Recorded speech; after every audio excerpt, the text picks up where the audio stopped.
Welcome to another edition of From the Press Box, here every Monday, 9 a.m. to 10 a.m. We're part of the WHPC Sports Talk family, which also includes Sports Talk on Mondays at 5 p.m., Tuesdays at 5 p.m., Thursdays at 9 p.m., and Fridays at 3 p.m. I'm Rob Leonard. Joining me, of course, is my brother Tim, award-winning sports writer, and possibly future, I don't know where this is going. Oh, what was I going to say? Future chief of staff for Donald Trump. Future enterpriser? No, Donald Trump. He needs a chief of staff. The guy he picked doesn't want to do it. I know I would be better than any of the... How many has he had so far? Like 6? 2. This is going to be his 3rd, I think, or 4th. It's too many. 4th, something like that. He only hires good people. So, anyway, we're talking. Then I'll send sports. a resume. We're talking sports every Monday at this time. And if you have a question or a comment, give us a call, 516-572-7440. Yesterday, both the Giants and the Jets ignored the words of Tim Leonard. Do you know what the words of Tim Leonard are, brother? Yeah, they should lose. That's right. And what did they do yesterday? They both won. They both won. First time this season. First time this season. Technically, I read that the Giants technically could still be in the race for the playoffs in the NFC East. Technically, but don't bet on it. I'm not betting on it. No, not for the NFC East, for the wild card. Oh, the for NFC the wild East, card? they Okay. cannot win the NFC East. Okay, well, I was shocked when I read that, but I didn't believe it anyway because I don't think they're going to do anything. Anyway, so they both won for the first time. Mark Sanchez, of course, part of that loss that the Reds... Yes. Thank you, Washington, for not signing Colin Kaepernick. Yes. Imagine if they had signed Colin Kaepernick. We wouldn't have a good story with Mark Sanchez, who I happen to like. I think he had 2 good seasons with the Jets. They weren't bad seasons. I just don't know what... He won a couple of playoff games. I don't know what happened, like where the talent just evaporated. The talent wasn't there. It was a mirage. Well, if it was a mirage, at least he got 2 years out of him. Yes, but you want to get about 12 to 15 years out of a quarterback. Yeah, but why especially one that you picked 5th why in the draft? Happen? If you're that good to get to that point. He wasn't that good. That's why. How do you get to that his point? His talent was over-evaluated by Rex Ryan and his coaching staff and the Jets front office at the time. Okay, well. I am going to give credit because I as much as I have ripped this guy in the past, I'll give him credit for a good line. Steve Serby of the New York Post called him Santa Chise for the gift that just kept on giving yesterday to the Giants. Yeah, well, before he was pulled, I believe it was in the 3rd quarter, might have been the 4th quarter, but that was it. The Sanchez, or the Santa Chise, as he's now called, was unable to finish the game, and which is really shouldn't be a surprise considering that 3 weeks ago he was sitting on the beach in California and just not playing at all. So probably a bit too much to ask from him. But again, it kind of goes back to why didn't the Washington Redskins, if they wanted to try and salvage any part of the season, go to Colin Kaepernick and say, all right, you know what? We desperately need somebody. You are unquestionably the best option out there. Right. Let's see if we can still make it to the playoffs. But he hasn't played in, 2 years now? About that, yeah. About a year and a half. So why is he going to be any better than someone like Sanchez who hasn't been playing? Because he had more talent to begin with. Well, and he's still relatively young. Well, how so old is Sanchez, but that's they're probably similar ages. But like I said, Kaepernick was a better quarterback in the first place. So that's true. It's kind of ridiculous that the situation, but the Redskins put themselves into it. So I have no sympathy for them. Well, I agree with you on that. I think, it was fun watching him come back, even though it wasn't a good game or anything. So we're going to go to the phone right now. We got a phone call. You're on From the Press Box. Who's this, or where are you calling from? Aaron Erdman, Long Island. Aaron, okay. That's good to hear. What part of Long Island? It's a big part of Long Island. Colebrook, okay. What do you want to talk about, Aaron? We're going to talk about the Robinson-Cano trade, even though I'm a Yankees fan. Okay, we talked about that last week, but we'll talk about it this week because guess what? It's still a big story, actually, if you think about it for the Mets. Well, the Mets haven't done anything in Vegas yet. Maybe lost a couple of bucks of the tables, but that's about it. Let's talk about Robinson-Cano. You're a Yankee fan. How do you like him on the Mets now? It's okay, but they made a bad trade. Okay, but they got the best closer in the league. So if sometimes you have to get something good to take something bad at the same time. Yeah, well, they picked up a salary that's totally ridiculous. Well, that's true. I was listening to Michael Kay, and he was saying how we don't acknowledge that name in this show. No, you can. We don't care. He's part of the family. Being on the air. I was listening to him, and he said he liked the trade. He said if you just traded the closer for whatever pieces they got, it was a good trade. Okay. My thing is, well, you can't just look at it like that because you just picked up a whole sum of money that, honestly, to me, they're going to regret after a year or two. Well, I said last week that if the Mets can get 2 years, good years out of Robinson Cano out of the 5, I'll be happy. You're right about the salary, but I think at this point it's something that the Mets have to show they're doing something. So getting Robinson Cano, especially if they do well next year, which I think they're going to do a little better than people think. But I think at the same time, there's a lot of pressure on them to do good because the Mets just were horrible last year. Just a team that was all over the place. It could have been a better team if they just scored, runs, and they didn't score. So if Robinson Cano can get some runs for this team, then it's a little better. But I understand where you're coming from. The salary is just way too much, and that's something that baseball has to come up with. It's not just the Mets. What do you mean baseball has to? Every player out there is going to take as much money as somebody will give him. Right, but the Mariners were dumb enough to give it to him. What if the Major League Baseball, the owner said to the players union, guys, we're not going to do any more contracts that are over 7 years or 6 years or 5 years. They'd get sued, and the players would win. No, but if you said to the league, to the players, let's do this, what's to stop them? What if it's a negotiation? Again, they would get sued. No, but if it was a negotiation, I'm not saying they would do it, but let's say you negotiate it.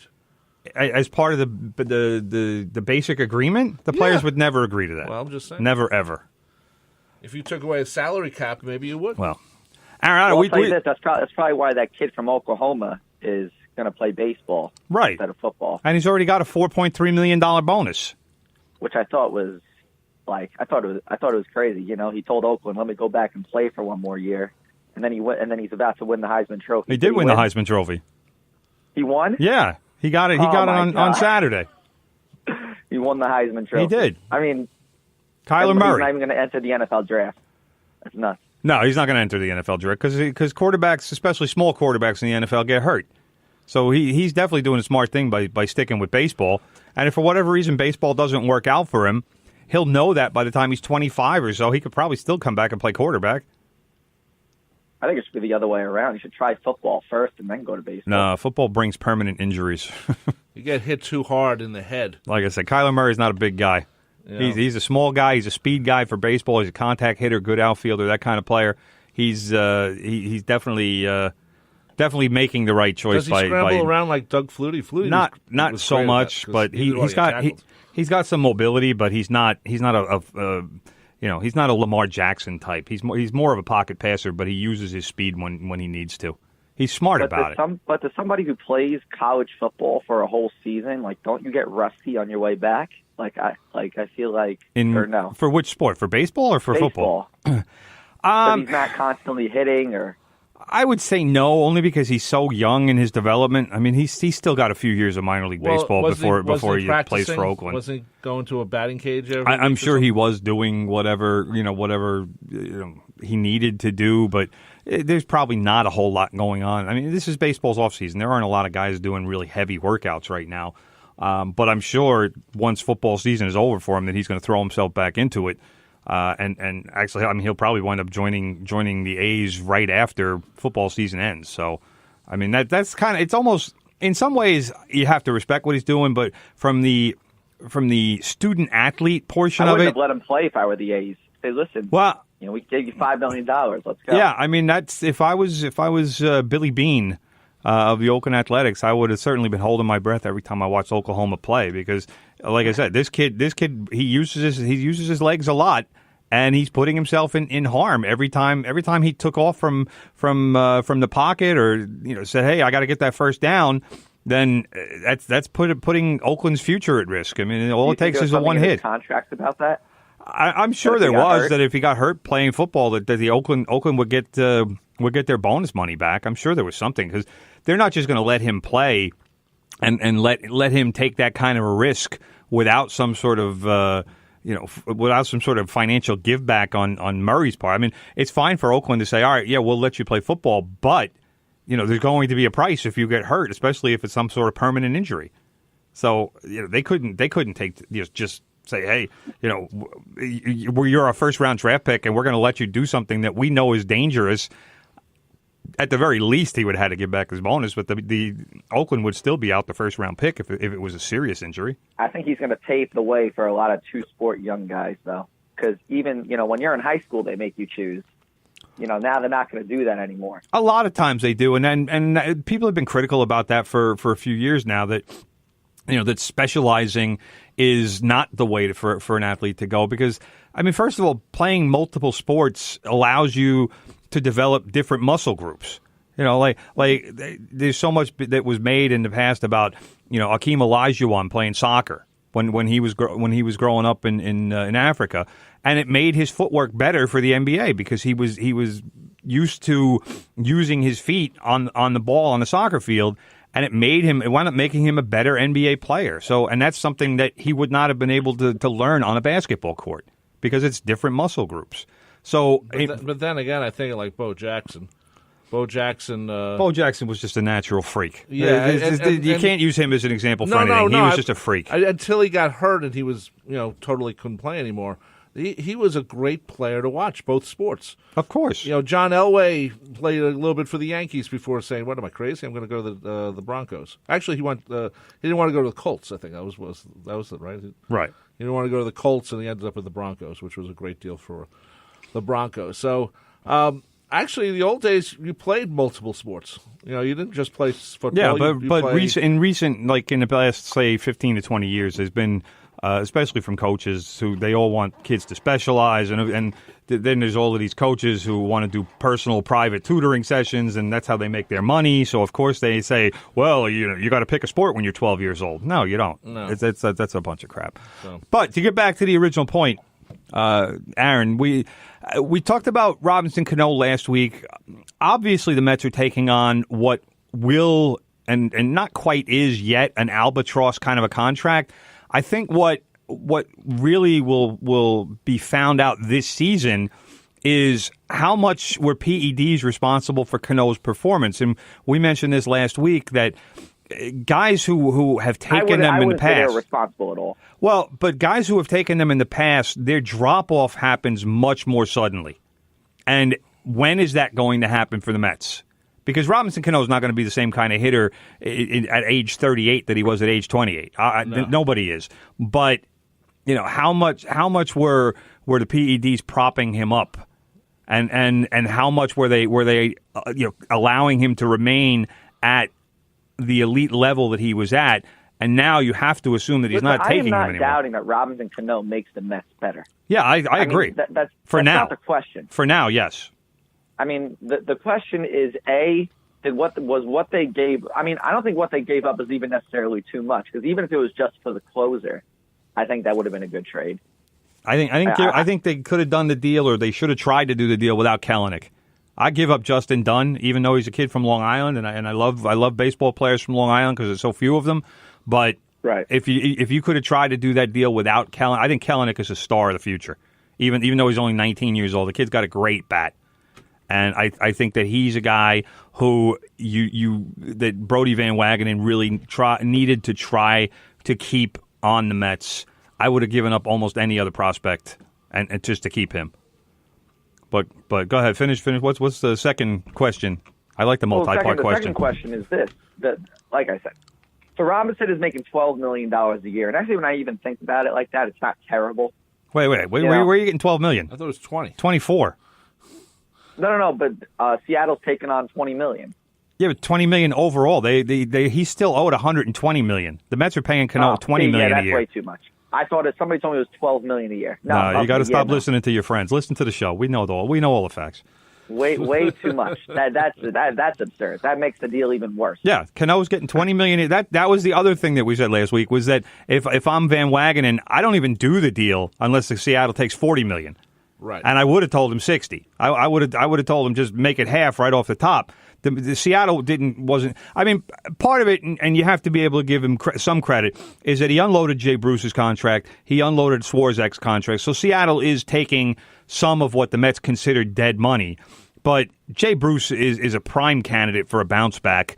And Swarzak, I mean, he's making what, $7-8 million, whatever it is. By baseball standards, it's not a huge amount.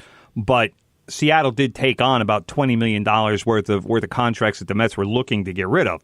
But I still make them pay $40 million of the Cano deal. Right. Because you have to. And plus, they're giving away two prime prospects. If he was 2 years younger, I'd say, okay, we'll eat it. But he's not. He's going to be 36. So he is 36 already. He's 36 already. I'm sorry. I thought he was turning 36. No. So, he's got 2 years left at the most, a third if he gets lucky. So, if we get it, that's great. But the last 2 years is going to be, dead money. They'll dump him totally somewhere, or you can't dump him. You won't be. You'll have to pay him off. Right, you'll pay him off, and that say goodbye to that money. Yeah. That's why I would have fought harder to get more money from Seattle, or I would have told him, hey, Kellenick's not in the deal, and we'll give you a lower prospect. But I just would have liked to have seen Van Wagenen maybe fight a little harder on that. Yeah, and then plus that was his first major deal, so it involves a guy he used to represent. I think he was a little over anxious. Yes, I agree. He wanted to make a point. I can't disagree with that because I wants to agree. make a deal in New York. I think that was big on him. Yeah, I think he wanted to make his mark. I agree. And I agree. He wanted to get a big deal done. Personally, I wish that he wouldn't have done it for a player he used to represent, because there's so many issues involved Who did he used to represent? He used to represent Cano. He was the guy who negotiated that 10-year, $240 million deal. So Seattle was bidding against themselves. I mean, they outbid the Yankees by $60 million on that trade. Van Wagenen knows that contract because he wrote it or helped write it. So that was the issue. The issue that I had was that, all right, is he acquiring Cano because it's the best thing for the Mets, or is he acquiring Cano because he knows the guy, and does that matter to him? Because if it was the latter, then it's a mistake. You don't get guys because you know them. You get guys because they can help your team. And like I've said, like Rob said, like you've said, does Cano help the Mets in the short term? Yeah, he probably does. Assuming that his level of performance this season is what it has been in the past and even the recent past, then he should be a guy that's going to hit 25 home runs, about 90 RBIs, and should hit somewhere around 280 or 290. So, which I would take that for 2-3 years. Yeah, then it's worth it. If he can give the Mets that for 2 years, I think the Mets would be thrilled. I don't by when you start talking about age 38 year, I don't think you can be expecting 25 home runs, 90 RBIs from anybody. I'll do you think the PEDs had something to do with Cano's performance last year? I think you can't discount that, because PEDs have. I don't want to say everybody who's taken them had. Excuse me, I'm still working on a cold here, but I don't think they have. I don't think you can definitively say the PEDs have helped everybody's performance who have taken them. But if you look at the players who are most famous for taking them by that point, well, he was suspended last year. Yeah, he got suspended. And that was last year's test. How long did he take him for? That's a question too. We don't know that. Like, do they stay in his system? Like, how does it work? To a certain extent, they stay in the system, from what I've read, for approximately 3 months, which is why guys are able to beat tests. But when he was tested last year, obviously they found him in his system. And when you look at last season, he played 80 games, he had 10 home runs and 50 RBIs. So fine, it's an easy extrapolation. It's 160 games, 20 home runs, 100 RBIs, and he batted .303. So, but if you look at his numbers, 2016 there was a spike. He was 21 home runs, 79 RBIs in 2015, and then he went to 39 and 103 in 2016. Then he went back to 23 and 97 in 2017. Yeah. So that's a hell of a power spike in one season, almost double his home run total at age 33. Aaron, if you look at all the players who were caught with steroids, all of them had great seasons until all of a sudden, as I said last week, they run off the cliff and there's nothing under them anymore, and they just straight go down. And that's a lot of players had that who took steroids. Yeah, And the drop off is very sudden and very extreme. So think of like Rafael Typically, Palmeiro, anyway. Sammy Sosa, Mark McGuire, these guys. They had a lot of help. They were fun to watch during that time, but it was a little different. Yeah, the time when Bud Selig kept his eyes closed. Yeah. Aaron, any other questions before we hang up on you? We appreciate your time. No. Thank Okay, you. man. Thanks for calling in, man. Take care. Call us next week. Before we hang up on you. Before- That's very nice. Very polite to the Well, callers. I can do what other guys do. They just, hang up on them.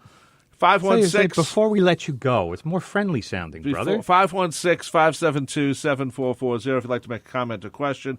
You're listening to From the Press Box right here on 90.3 WHPC, the voice of Nassau Community College. Tim, you're at Twitter at Real Tim Leonard. All hit music. For all those songs radio has forgotten about, join me, Big Ed, Mondays from 10 a.m. till noon for The Good Gold Show. We'll bring back all the great hits of the 50s, 60s, 70s, and more. The sounds of doo-wop to disco, all the Motown, soul, and great rock and roll. We'll even take your requests and dedications to The Good Gold Show. Music.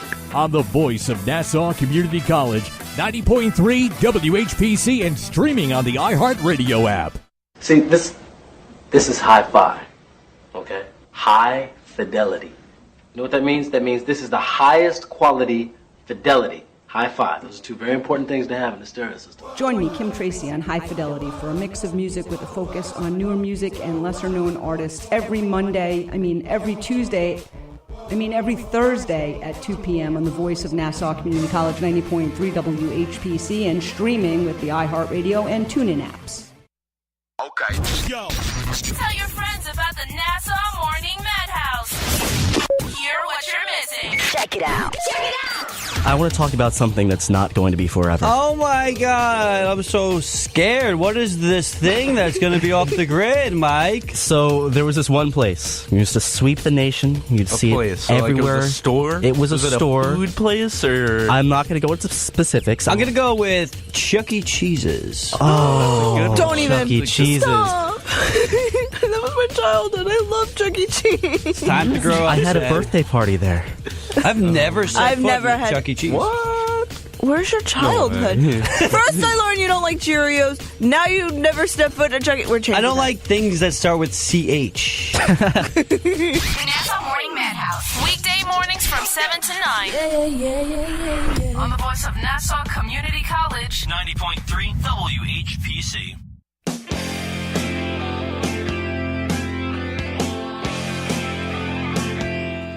.3 WHPC from the press box on your radio, or maybe on the iHeartRadio app or the TuneIn app.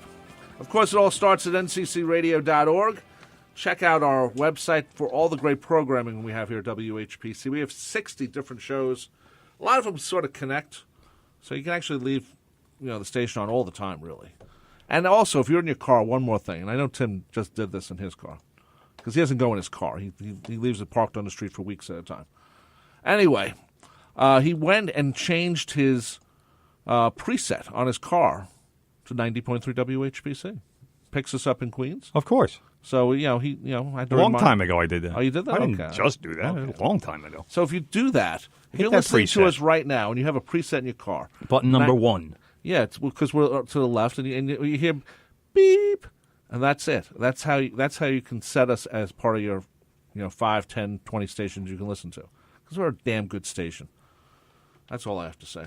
Damn anyway, it. we're talking sports here, as we do every Monday, 9 a.m. to 10 a.m. We were talking about the Giants, but we sort of talked about them. The Giants won, surprisingly. Great victory. Yeah. Great job, obviously, by Saquon Barkley, who just ran wild. That's what you want from him. 79 yards, I believe it was. Yeah, it was which was career high. Just 72-yard touchdown, or 78-yard touchdown, excuse me, and a 52-yard run that personally I wish would have gotten to the end zone because Saquon Barkley is on my fantasy team. Yes, that's right, I am a genius. But, again, the gift given by Mark Sanchez. Actually, you know what? I want to talk about something that I read in the paper that I saw in more than one story today. What? This is the kind of person and teammate that Saquon Barkley is. And this is why, as much as the Giants, and I've said this more than once, that the Giants should have taken a quarterback with the number 2 pick and not Saquon Barkley. As good as Saquon Barkley is, and as good as much as he is unquestionably the Rookie of the Year in the NFL, Saquon Barkley talked about his touchdown run. He could not wait to talk about a block that was thrown by Sterling Shepard that absolutely blew up Josh Norman. Okay. He said he was running with the ball. He had gotten through the line. He made a cut, and he was trying to figure out how he was going to set up Josh Norman. And I don't have the exact quote in front of me, but he basically said to the effect of, but here comes Sterling Shepard flying by, and he just kills the guy.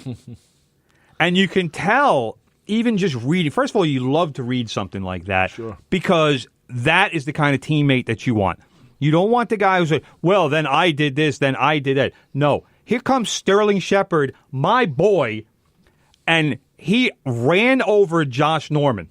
Just destroyed him like he was Odell Beckham Jr. looking for Josh Norman, and said, no, you're not getting close to my guy, and my guy's going to the house. And you know what that means, though? It won't happen this year as much, but next year, if these guys are still together on the team, which I assume they will be.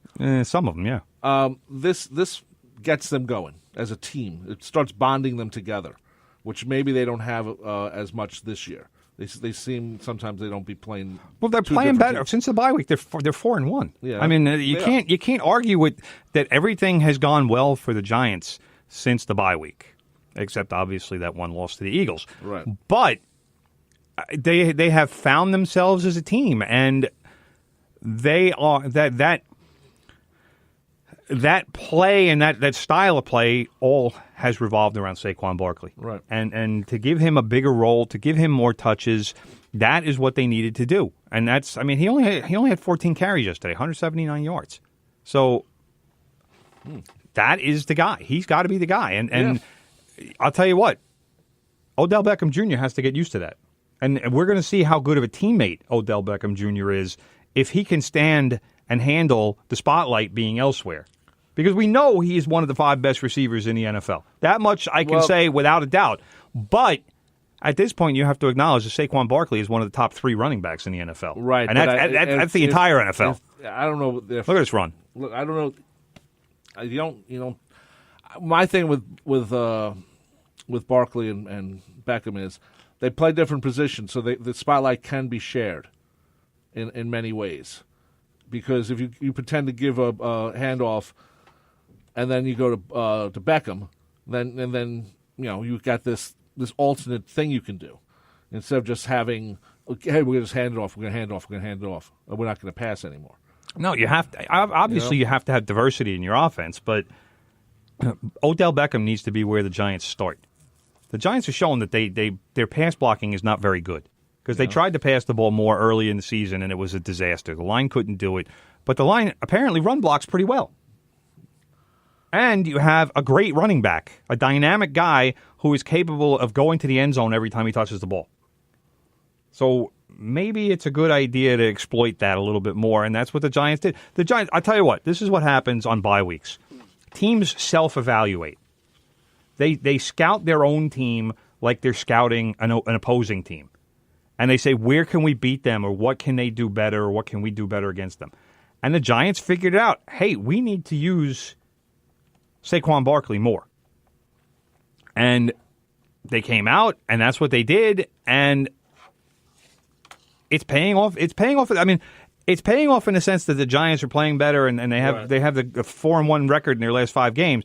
I still say for the future draft of this team, it's not going to help, but that's what it is. You're on from the Press Box. Welcome. What's your name and where are you calling from? This is John from Freeport, and I really can't go on the air, but the story is Odell Beckham Jr., we know he's a crappy teammate. They should get rid of him now. They scored more points than they have in 2 years when he was sitting on the bench. And well, part of that was because of the Santa Chise. Because of the what? The Santa Chise. as Mark Sanchez. He used to be called the Sanchez. Now I'm giving credit to Steve Serby. He is the Santa-chize, the gift that keeps on giving. Yes, Sanchez was ridiculous. Yes, exactly. And I wish they would sign Kaepernick. I wish somebody would sign Kaepernick. But did you either of you guys see the fight, the heavyweight fight at all? When you're finished with football? No, I did not personally, unfortunately. But I heard. I'm assuming you're talking about the Wilder Fury fight. Yeah, it was a great fight. I heard it was a great fight. My friend Dougie in Ireland, we were talking about it, but I did not see it personally. I heard draw was not a popular decision though. Sterling Shepard had messed up ribs. They weren't even sure he was going to play, and he threw a great block. Great block. I'm so sick of Beckham. I wish they'd really just get anything for him. Well, I like him a little more than you do, but I understand how you do focus. I was thinking another quarterback who doesn't move around much is Tom Brady. When I was watching him yesterday, Eli is more than capable of getting the job done if they just give him a few seconds and the guy isn't crying, "Give me the ball" all the time. He doesn't even catch half his targets. Pretty much, he's not that great. Right, but the difference between Brady and Eli is most of Brady's throws are three-step drops, so he gets rid of the ball in a hurry. It's a lot of little quick slants and stuff like that. That I've said in the past. I wish more offenses would copy what the Patriots do because it's very effective and it keeps your quarterback healthy. But by the way, just go to the Patriots game. The touchdown, that double, pass back type of thing. The last person they got by was Gronk. I was very happy. Gronkowski was in there because they wanted to knock away a Hail Mary pass. Right. So was doing good. He was very effective. He was very effective. Right by him. He just right by him. He looked like he was old man Gronk. Gronk statue. Yeah. It was like he ate some of those Tide Pods instead of sold them on the television. Exactly. It's good. Croce just showed up. Okay. Anyway, the show. Thank you, John. Take care, Thanks, man. John. That's John from Freeport. We like John from Freeport. 516-572-7440 if you'd like to make a comment or call in. As always, the show is also being broadcast on Facebook Live on my page. If you want to see what Timmy looks like with his beard, you can. It's quality. It's a quality beard. And my beard's pretty good, too, but his is a little bit longer. Better. Which is thicker. Unusual. I've gone 6 months without shaving. Come on. I trim. Apparently that's frowned on in the beard community. Why? I don't know. What community? Apparently, there's rules. Oh, yeah, I was talking to my boy Zach Penza the other day, and apparently he told me that there's all kinds of unwritten rules. Because I told him I was trimming my beard, and immediately I got hit with coward. Well, I'm like if I didn't trim my beard, I'd look like one of those Duck Dynasty guys by now. Yeah. I said, "What do you want from that?" And then he was comparing it to Colton's beard, and I don't know, whatever. I don't know.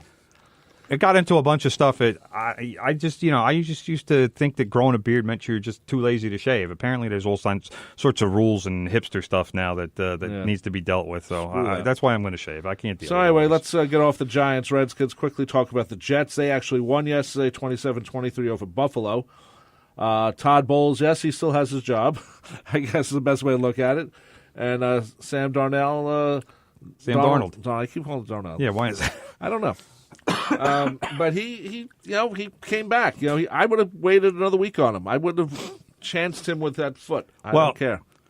Not only did he come back yesterday, but he came back after he went off the field yesterday with an apparent injury. So, props to Sam Darnold for showing some guts. I thought it was a stupid decision when he did it, but as it turned out, that's what won the game for the Jets. And the Jets are another team that I wish they would just lose games and worry about their draft situation, but they don't seem to want to do that. I'm telling you, it doesn't work that way, brother. Yeah, it does work that way. It doesn't. The only if the players are trying to prove that they should be around for next year, I whether it's with that. the Jets or some other team, you don't go and play crappy. So, unless the team purposely puts out a high school field hockey team or something, then you worry about it. Don't rip on high school field hockey. I'm not. I'm not just saying. You're going to incur the wrath of sister. I'm just saying. But, first of all, I'm the one Actually, they carry sticks. So. Yeah, exactly, and you get whacked. First of all, I'm the one who told you that these guys play for their jobs. I'm not saying that the Jets should just go out and lose on purpose. But you did too. No, you did. I'm saying that you said they shouldn't even try. No, when did I say that? You said like 4 weeks ago. No, that's completely untrue. You said that. I'm saying what I'm saying is they need to lose games. And there you go. They have to lose games. It has nothing to do with not trying. Sure, it does. No, it doesn't. You're going to try until you get. We got 23 points. We're not going to try anymore. You know. Well, Come on. here's what we're looking at. All right, can't say you the can't Jets are try. the Jets are 4-9. Right. They are one of three teams. No, 4 teams that are 4-9. The Arizona Cardinals and San Francisco 49ers are both 3-10. Okay. The Oakland Raiders are 3-10. So those 3 teams, one of them more than likely will wind up with the number one overall pick. Had the Jets lost yesterday, they're in that mix. Then you're looking at a top 3 pick as opposed to 4-9. That's now your possible top 7 pick. That's a big deal. You got to try as a player and as a team.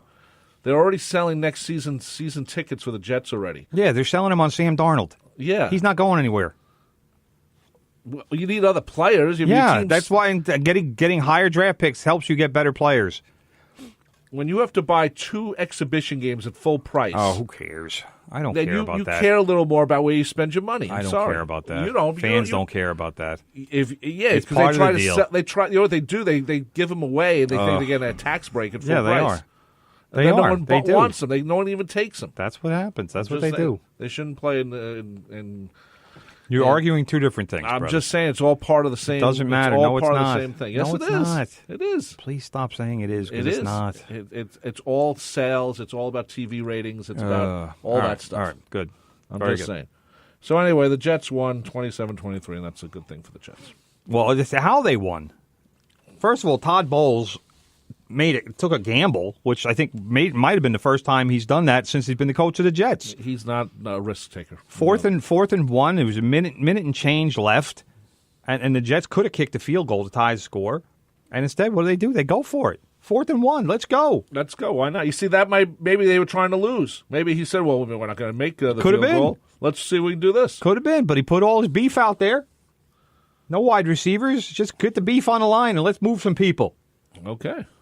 And that was that. I agree. That's what you do. That's how you do it in What's the Rob on Leonard, 4th down. What's the Rob Leonard thing? I don't know. Rob Leonard's saying is if you're losing in the 4th period, no matter where you are, and it's 4th down, you go for it, even if you're deep in the end zone. Wow. All right. Well, anyway, Eli McGuire was the running back on the play. Showed some nice patience when because the road graders needed to open up a hole for him, and then he was just able to just kind of mosey on into the end zone. Right. So, it wound up being a really great play. But where's it been all season? That I don't know. That I do not know. So, that's the issue, is that the Jets, they just, it's been loss after loss after loss, and this ended a 6-game losing streak. Right. And 6 games that very few of which the Jets have actually been in. That Dolphins game was a disaster.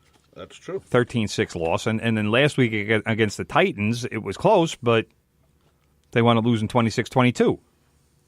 So, it's the Jets are in a situation right now where, yes, they do have to try. And there are guys playing for their jobs, and everybody realizes that. But I can guarantee you that the fan base would be happier at this point with a 4-12 season than a 7-9 season. Because a 7-9 season puts you at about 13 or 14 on the draft list. And a 4-12 season puts you probably in the top 5. Right. And the Jets need either A, a top 5 talent, or B, they need to be able to trade that pick and reacquire some of the picks that they gave up last year to pick up Sam Darnold. You remember, they gave up 3 second-round picks. Okay. To get Sam Darnold to the Colts, to move up those 3 spots so they were able to draft Sam Darnold. So those picks need to be reacquired. Otherwise, the Jets are going to suffer over the next couple seasons with the draft. So if they can use that pick, the one that they'll have this year, the first rounder, and trade that to somebody and get some multiple picks in return and maybe move down 5 or 10 spots or whatever, that's what you do if you have a team that needs a quarterback and they say, where can we move up? Well, hey, the Jets obviously aren't picking a quarterback because they have Sam Darnold. Yeah, they don't need him. The 49ers won't be picking a quarterback. They have Jimmy Garoppolo. You know, will the Raiders be picking a quarterback? I don't know. They have Derek Carr, but I don't know John Gruden. Who knows what he's doing? He's a crazy man. So there are a lot of teams in the mix. You know, the Giants, we all thought were going to be a high pick and definitely need a quarterback. But you know, this is where we are right now. 5-8. Well, the Giants they're done as far as trying to get a top pick. They're this 4-1 stretch. But even the Cardinals are terrible. They have Josh Rosen. They're not going after a quarterback. So all the teams that are, I don't want to say all, but pretty much all the teams that are bad this season already have their future quarterbacks. The Buffalo Bills, they have Josh Allen. He's not going anywhere. Cleveland Browns 5-7. Baker Mayfield. Jacksonville Jaguars are 4-9. They desperately need a quarterback. So that's why I don't say all ever. But that's the draft situation. Okay, well, and the more losses the Jets have, the better off they are. A little bit ahead, but that's fine. You're listening to 90.3 WHPC, the voice of Nassau Community College, from the press box on your radio or on your iHeart Radio app or on your TuneIn or wherever you listen to. Also, you can hear us on Spreaker later on as a podcast, and that transfers to iHeart Radio and iTunes and all the other great podcast sites. So if you missed the show, want to hear it again, or want to collect Timothy Leonard quotes, you can. 516-572-7440. It's a worthy pursuit. Yeah, sure. Anyway, we'll be back right after this. The new Retro Mix, powered by Taylor Swift breakup songs. I'm sorry, excuse me? Adele's Sad Love Life. What? And Kanye West's Weirdness. What? No.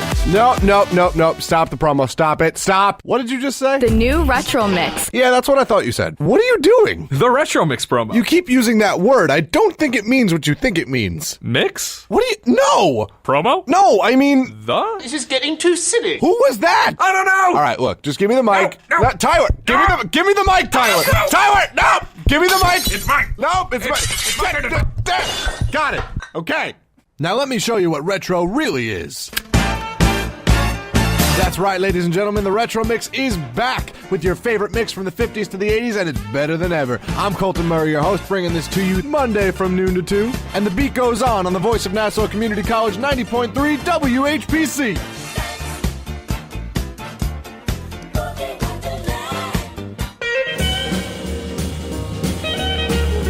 Shake off the realities of the day, broaden your musical horizons, and embrace the diversity every Monday afternoon at 6 on Revelations. The show offers a potently unique collection of music with an emphasis on themes and rock rarities, an occasional tour de force of blues and soul, mixed with compelling sets of folk and folk rock. I'm Steve Kay, and I've got the perfect soundtrack for your drive home every Monday afternoon at 6 on Revelations, right here on the voice of Nassau Community College, 90.3 WHPC.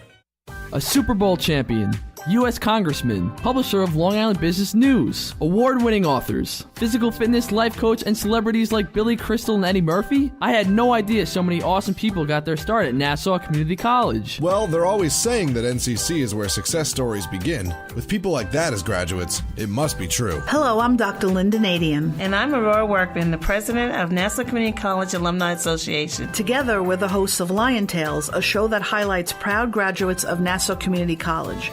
Join us each week when distinguished alumni stop by to share stories, laugh a little, and remind us what things were like when they were students at Nassau Community College. My fabulous friend Linda and I will also share the latest alumni news and updates, so tune in Tuesdays at 4 p.m. to the voice of Nassau Community College, 90.3 WHPC, or listen online with the iHeart Radio app.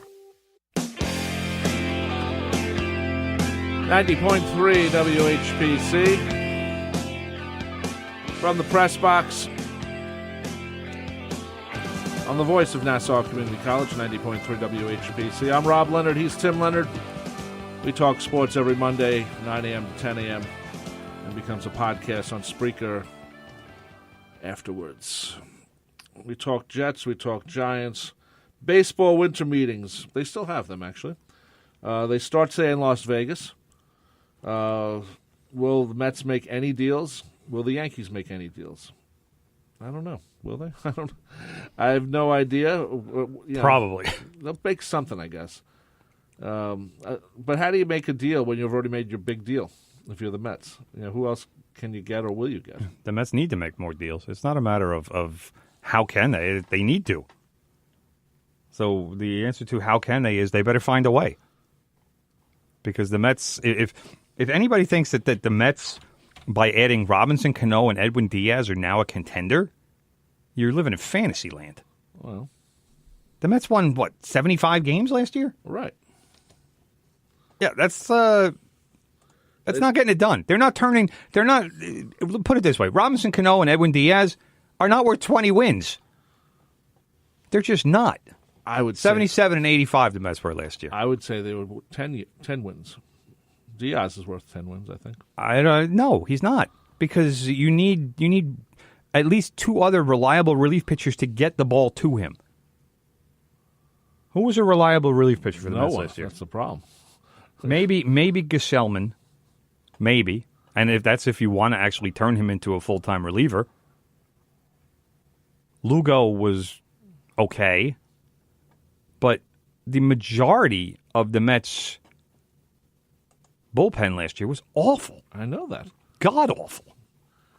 That's why DeGrom was so bad with wins. He would leave them doing well, and they couldn't do. Well, that was also because the offense didn't get him any hits or any runs. But you look at what they had, and there's just nothing. It's a bunch of no names and a bunch of guys who underachieved. First of all, the Mets used, I can't even count how many pitchers this is last year. This is more than 30 pitchers, which is embarrassing. Yeah. Bobby Wall, Chris Flexen, Paul Sewall. So many guys. Corey Oswalt. Jose Reyes. Terrible. Jose Reyes with a 54 ERA in his one inning of work. Nice job, Jose. Anyway, we should say that Chili Davis is about to be the hitting coach for the Mets. Well, he is. He was hired. He's been hired. I should say they did hire him. Hopefully he'll teach the Mets how to hit. Also, hopefully he'll do better than he did in Chicago last year, because Chicago, the Cubs, they didn't hit very well last year. And also, who wasn't voted into the Hall of Fame yesterday? George Steinbrenner. George M. Steinbrenner. Was not voted in, which is ridiculous, to say the least. Why? Harold Baines was voted in.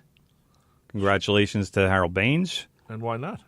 Why are they blocking George? What's the thing that they're blocking George about? Well, especially at the end when he became Grandpa George and not the guy who fires a manager with 103 wins. Well, let me just say, Harold Baines, the White Sox legendary outfielder, and relief pitcher Lee Smith were both selected by the Veterans Committee. Okay. Let's get that out of the way. Congratulations to both of them on fantastic careers.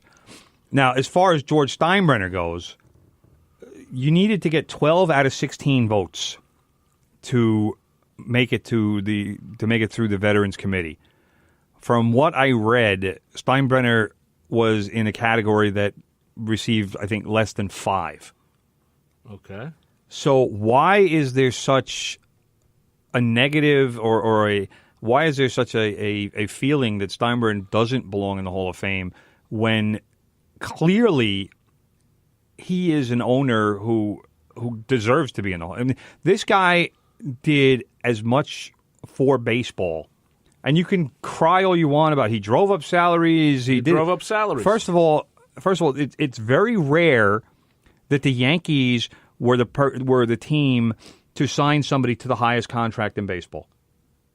Those deals were done by other teams. You can look at it. Who were the highest salaries in baseball and go by year, and it was pretty much never a Yankee. It was always some other owner trying to make a big splash and say, "Well, we got to compete against the Yankees," and then in the beginning, boom, driving up salaries. Beginning, many of it was Steinbrenner. Very early on, you could say that.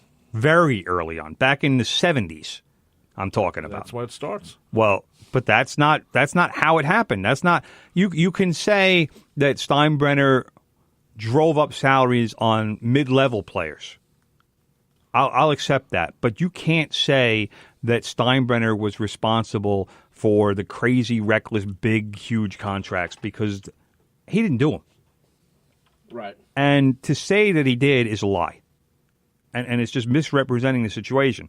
Now, I'm sure players love George Steinbrenner, and I'm sure players would love to vote for him because players wound up becoming wealthy thanks to him. But when you look at the reality of the situation, George Steinbrenner put his profits from the Yankees back into the Yankees. He didn't put them in his pocket like he could have. Well, I agree. I agree with that. I mean, one thing he was good at was taking the money that he got as a Yankee owner and putting it back into the team. He did do that. And one thing I will give him credit for, when he said he would donate money to a charity, he actually donated the money, unlike other friends of his who would never, who don't know how to donate. And then when you ask them about it, they say, oh, yeah, the money's on the way. I think you're talking about a current president. I might be. But he would do that, and I give him credit. And he did a lot of things. He often did it anonymously. A lot of times on the QT. I agree. So I'm not going to say he was a totally bad man. But how many more votes does he have before they, say, okay, you're not going to get in?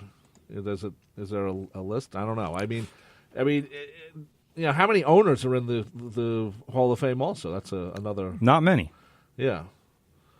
So I mean, Bud Selig's not in there, is he? Yes, he is. Of course, he is. How could that? Of course, he is. How could that be? Well, that's how ridiculous. Yeah. The Veterans Committee can be. So okay, well, I see him going in eventually, just not right now. That's, I guess, the thing about him. I think he always was out of Tampa, and I realize why. I think I realize why, because I think he. Well, that was home. Yeah, but I think it was also a tax purpose. So he'd have to pay Florida has cheaper taxes. That's a fact. Yeah, so I mean, Steinbrenner was. That's why A-Rod and Jeter had. Pretty their sure he's from Ohio. There. Yeah, he is. Yeah, well, Jeter now obviously lives in Florida as the part owner of the Miami Marlins.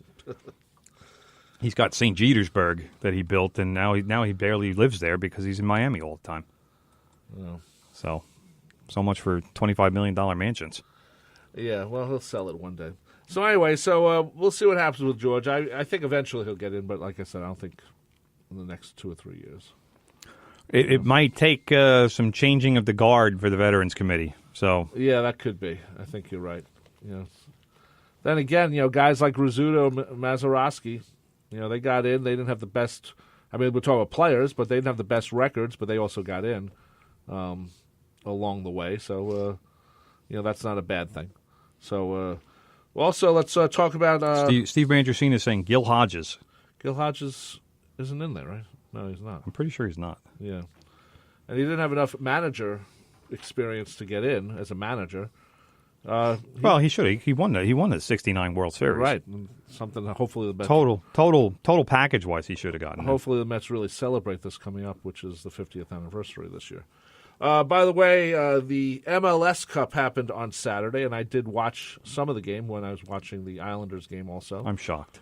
I wanted to see how bad or good the game was. And one thing I was thinking, brother, was a good game. First of all, I didn't think Portland played very well. The ball was I disagree. They're into the field most of the game. They were playing a counterattacking style. That's how they play. Yeah, well, that's how you lose. So... But one thing I was thinking of, brother, and I love the MLS because they do things that just bother me as a person who actually grew up playing soccer. Uh-huh. And I would like to see soccer more popular than it is. First of all, why is the MLS Cup one game, but the playoff games leading to it are two, and they split that as two halves of a game? One game is a half, and the second game is a half. That's the playoffs. This was MLS Cup. It was right, one but game, why like wouldn't a Super you Bowl. just have one game for the whole thing? Because it looks like it's a thing to get attendance. We'll have one game. You'll have one game. We'll make money. I've told you this many times, brother. All right, please listen this time. It's how they do it all over the world. I know, and it's stupid, but that's just me. So stupid because you say it's stupid. It is stupid Got it. Why would you have? If you're going to have, it's like having 4 out of 7 for the NLCS and then one game for the World Series. It's the same thing. No, it's not. It's just a different number of games, that's all. And a different number of ways to keep the game scoring. So that was the part I had with it. Each team gets a game. The team with the most points gets the home game second. Whoever scores more away goals gets the advantage. I mean, it's all pretty simple stuff. Yeah, I don't understand why you keep making it so difficult. It just comes across as like they can't make their mind up. No. Yes. It's, like I said, it's done this way all over the world. How can you say they can't make their minds up? It's made up. I don't know. They do it all the same. Why would you only have one game then for your final? Why wouldn't you do two? Because three? it's like the Super Bowl. It's like MLS Cup. Yeah, but the NFL, they don't have game. 2 out of 3 or 2 out of 2 or 1 out of 2. For the playoffs, they have one game and you're out. Win or go home, you know? Why wouldn't you do that with the MLS Cup? Anyway, we should say that Atlanta had the largest ever attendance for a MLS game ever. A lot of people who are happy with the playoff system, obviously. Well, I'll let them decide. But that's a very important thing because Major League Soccer has been trying to prove that it's a viable league, that people should watch it, and stuff like that. So we'll see if this continues. The ratings, of course, were very good in Portland and in Atlanta. New York didn't have a very high rating for the soccer, but that's fine too. Because the Red Bulls or NYCFC weren't in it, so I mean that's. Well, I'm just saying, that's pretty standard. Yeah, I know. I'm sure the World Series probably didn't draw very well this year in New York either. I know. Why watch it? Well, I'm just saying people will watch it if they like it, and they have to get to that point where people just watch it. People watch the Super Bowl; they don't even know who's playing it half the time. You know, so anyway, so it was good to see Atlanta win. And by the way, I like the way that it's the Atlanta United, not the FC Atlanta whatever. So like Manchester United. Yeah, I like that. Yeah, at least it's a. It's a not name a of nickname. It is. It's like the same thing as FC. Or if it was Atlanta FC, would you not like that? I would not like that as much. It's the same thing. No, it's not. It is. To me, it's not. United is not a nickname. Let's go United. Let's go United. But United is Let's not a go nickname. FC is not the same thing. DC United. Same thing. But you like that? No, actually, you shouldn't have the same team. What was this, Canadian Football League? Same It's nickname. like I said, it's not a nickname. Well, okay. It's what they call the franchise. Well, they're stupid. Oh my God. Anyway, you quickly want to mention Urban Meyer, brother. What's happening with Urban Meyer has announced he is stepping down as the coach at Ohio State after the Rose Bowl, and that sent some shockwaves through college football. Why is that? Because Urban Meyer is a legendary. Excuse me. Urban Meyer is a legendary coach. He's won a lot national championships. He's been a fantastic coach everywhere he's been, and he's only in his mid-50s. So he's stepping down, and then he's saying that he's probably done with coaching at this point. Does he want health reasons? He's got some kind of cyst on his brain that apparently they had to have surgery done a few years ago to drain it. So there's not a whole lot that they can do apparently to remove it. So I don't know what that means in terms of Urban Meyer's lifespan, but he has decided that he is no longer going to coach. Maybe he wants to figure out if this can get fixed, and then maybe come back. I don't know. Yeah. So, but I can't say I'm a big Urban Meyer fan. I was going to say wish him well in the Rose Bowl, but I hope Ohio State loses. So I'm not a fan. Don't like Nick Saban either, but that is what it is. We should mention this, brother. Lyrical Ladies, every Wednesday at 2 p.m., a show dedicated to women in music within the last 50 years, from Joni Mitchell to Alicia Keys. These women have left their marks. The songs these women have written and performed over the years will forever leave an impact on the music industry. Hosted by Becky Davidson, that's Lyrical Ladies, every Wednesday at 2 p.m., right here at 90.3. Love that show. WHPC. Coming up next. You know what I do when that show is on, brother? I hit number one on my car, on my car radio. Okay, well, I did not Boom, know number one. That's good to hear. Speaking of number one, Big Ed Newlands is coming up next with the Good Gold Show. And he's ready to do like these great oldies that don't get played anymore on the radio. So it's something, if you like the oldies, you should be listening. If you don't like the oldies, well, you should like them. Let's say they're the oldies. Come on. You'll like them when you hear them from Big Ed. Yeah, that's a good way of looking at it. Anyway, brother, anything else you want to mention before we leave? Your Liverpool is in first place in the Premier League now. Okay. And Tottenham beat Leicester 2-0 without Harry Kane. Without Harry Kane. They had to rest him because they're playing Barcelona tomorrow in a massive Champions League match. That's a must-win for Spurs. And what happens if they don't win? So they gave him some rest. If they don't win, then they're probably out of the Champions League. Really? Probably. The league itself? Of the league, yeah. It's an elimination. If you don't finish top 2 in your group, you're out. And where do they go? They just don't play that competition anymore. They don't go anywhere. They go back to the Premier League. Oh, okay. Well, that's good. Okay, just checking. Anyway, thanks for being on the show, brother, as always. Yeah, I'm happy to be here. Always good to hang out with my brother. I know Big Ed wants to hang out with his brother, do a show. That's a whole other thing, though. We'll work on that. Anyway, coming up next, Good Gold Show. I'm Rob Leonard. I'll see you Friday with Beatles songs. I'll see you Sunday with the free-for-all, and I'll see you in 167 hours with my brother Tim talking sports. I'm from the Press Box. Take care, and bye-bye. This program on WHPC is brought to you in part by Nassau Community College, which puts the power to succeed in your hands with flexible class schedules and over 80 degree and certificate programs. Add in their 225-acre campus, 150 student clubs, and over 20 athletic teams, and you've got the amenities of a major university close to home. More information is available online at ncc.edu. The views expressed on air are not necessarily those of WHPC, its management, or Nassau Community College. Responsible opposing viewpoints will be considered by emailing them to whpc@ncc.edu or by mail at WHPC 1 Education Drive, Garden City, New York 11530. Thanks for listening to the voice of Nassau Community College, 90.3 WHPC.